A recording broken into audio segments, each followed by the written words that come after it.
এক সুন্দরী মেয়েকে রাস্তা দিয়ে হেঁটে যেতে দেখে এক ছেলে সেই মেয়েটির পিছু পিছু হাঁটতে লাগলো।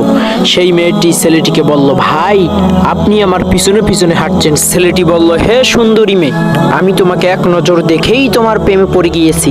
তোমার মতো এত সুন্দরী মেয়ে আমি আগে কখনোই দেখিনি। আমি তোমাকে বিয়ে করতে চাই। মেয়েটি ছেলেটিকে বলল, তুমি বলো কি? আমার সেই সুন্দরী মেয়ে তুমি কখনো দেখোনি? তুমি পিছনে দেখো, ওই যে দূরে যে মেয়েটিকে দেখা যাচ্ছে সে আমার বোন, সে আমার সে সুন্দরী। এই কথা শোনা মাত্রই ছেলেটি মেয়েটিকে রেখে পিছনের দিকে দৌড় দিল দূরে থাকা ওই মেয়েটির বোনকে দেখার জন্য। কিন্তু পিছনে গিয়ে দেখে একজন বুড়া মহিলা হেঁটে আসছে। ছেলেটি তখন ফিরে এসে মেয়েটিকে বলল, তুমি আমাকে মিথ্যা কথা বললে কেন? তখন মেয়েটি বলল, তুমিও তো আমাকে মিথ্যা কথা বলেছো। আমাকে ভালোই বাসতে, তাহলে আমার বোনকে দেখার জন্য পিছনে দৌড় দিলে কেন?